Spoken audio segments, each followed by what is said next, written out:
You're paying £9,000, guys. 9,000 British pounds.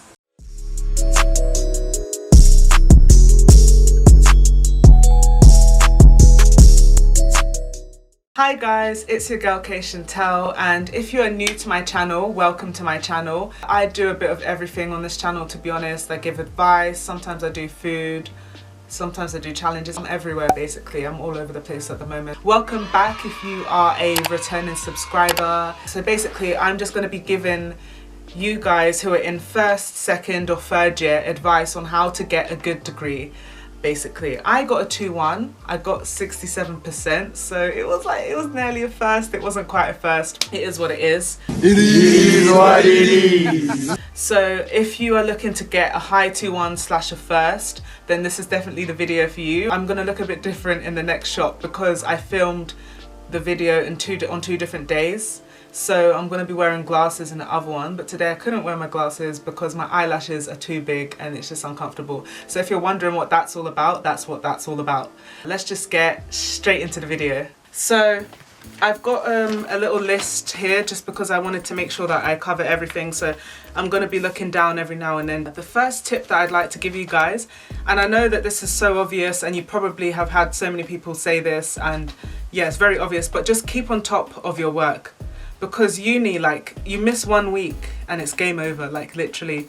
You miss 1 week and it starts to get very tough to keep on top of everything. If you can, when you get back from your lectures, just do the work immediately. You have to be very disciplined basically if you want to get this done properly. Otherwise, you're going to find that you're doing everything last minute and it's going to be so stressful and you're just going to literally hate life and be like, why am I even doing this degree? So just give yourself plenty of time to do everything that you need to do. So that's the first tip basically. The second tip, and this is an important one, is basically make sure that you do actually read the journal articles that are recommended to you by your lecturers or the seminar leaders. I don't know how it is for every other university. I went to Swansea uni. Basically, like you get given some type of handbook and then you have like maybe 4 seminars in a term, and for each seminar it gives you like a list of recommended reading. So there's like the essential reading, sorry, and then there is the reading that you could I can't remember the word for it. Extra, we call it extra reading. There's extra reading as well. You don't have to do it, but you probably should if you're trying to get a first, because that's going to take you to the higher level. It's more, you know, more information relating to the cases and like different opinions, like so academic opinions on cases and things like that, which are basically going to help you to get those higher grades. But first, before you even start reading journal articles, research how to use journal articles in your writing, because there's no point of reading something and not knowing what information to take from it. There's like a specific way that you can read journal articles to get the most information out of them. There was a little extract that I read that was so helpful to me, and I can't remember the name of the guy, but I'll link it down below, and I am gonna like put it onto the screen. Okay guys, so this is the book that I was talking about. It's called Letters to a Law Student by Nicholas McBride. I read an extract from the 4th edition which basically explained how to read journal articles, but it could potentially be in the 3rd edition as well. And I do believe that you can search it online and just search Letters to a Law Student PDF and get it online. But shh, don't tell anyone I told you that. So yeah, journal articles are going to be your best friend. Try and become friends with people who are getting the really good grades as well. Now, this sounds like a bit controversial. I don't mean that in the way of go out of your way to only be friends with like a certain type of people. Like, I don't mean that at all. And obviously don't just force friendships just to like try and use people and get benefits from them. What I mean is, like, if you can, try and just have like a friendship group that you can study with. That's going to benefit you so much because you're going to have people to talk to about the exams, about anything that you don't understand, and I think it's very helpful. Sometimes peers are able to explain something better than a lecturer can sometimes, or they explain it in a way that you understand. So definitely try and see if you can make friends that way. So maybe if you're not sure how to do that, go to the law society. If you have a law society at your university, make friends with people from the law society. Or at freshers, you know, you might find people that study, like ask people what they're studying, and you can find people that way.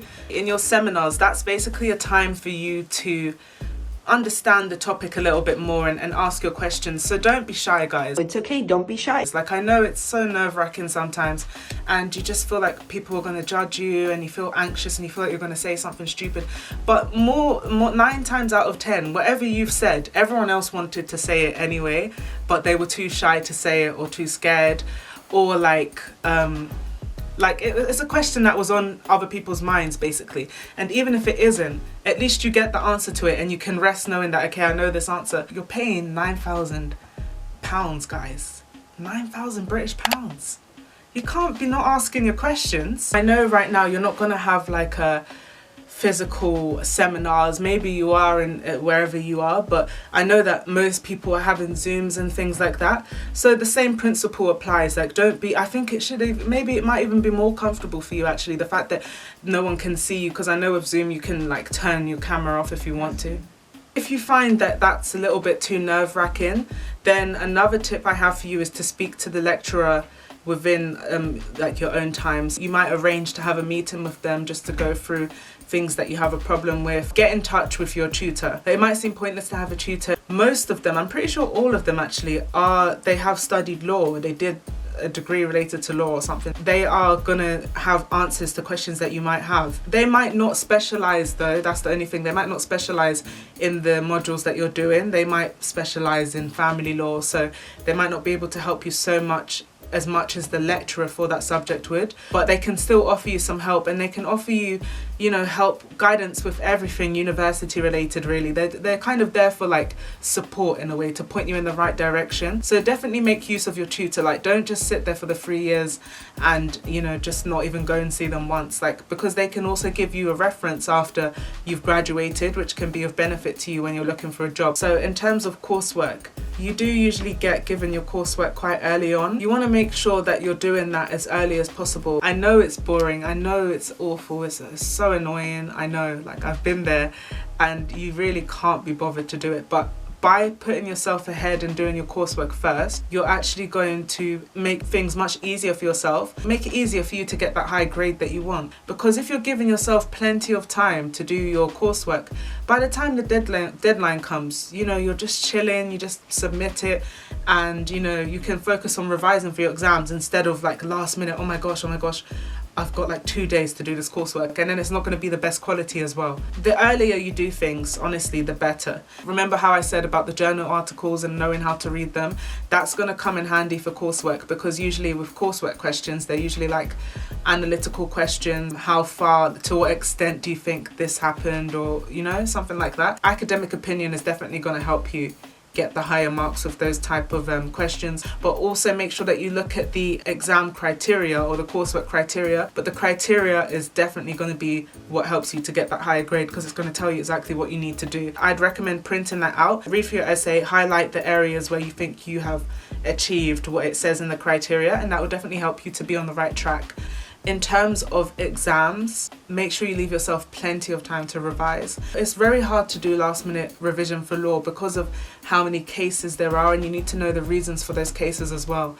It's not the type of thing where you can just, I mean, I know most subjects you can't make things up, but with law, it's either you know it or you don't.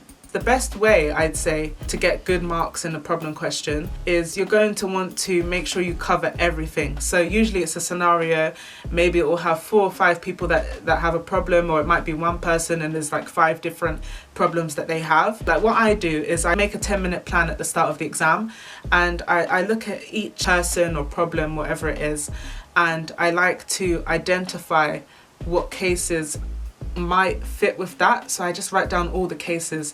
I definitely recommend doing that, because then that helps you to get a better view, or it helped me at least to get a better view of what I was working with. It's all about saying what outcome you think is going to come from each of the scenarios. If there's a case and the facts actually don't fit with the scenario, you can still use it and distinguish it and say what happened in this case was this, but actually with this situation that Sarah is in right now, it might not be likely that she will win the case, because this has happened and this has happened. I can do a more in-depth video about problem questions and how to answer them if you guys would like, because those used to be like my strong area. Those are the questions that I would usually choose to do. University is different to A-levels in the sense that, like, with A-levels you can get away with like revising using the textbook. Like, you can use the textbook, like if it's like AQA, for example, AQA GCSE, not AQA, what am I talking about, man? AQA German, for example, because I did German.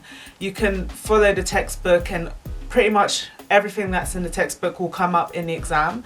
But with university, textbooks are useful, but sometimes not everything that is in the textbook is going to come up in the exam. You just be careful with revising using only the textbook, because otherwise you're going to revise and then half the stuff you've revised isn't even in the exam, and I've seen that happen to people before. I hope I've covered everything, but feel free to contact me on my social media as well. I'm going to leave it in a description bar down below. If you have specific questions, then just leave them in the comment section down below. So that is it for today's video, guys. Please don't forget to like, comment and subscribe if you enjoyed the video, and I will catch you guys in my next video.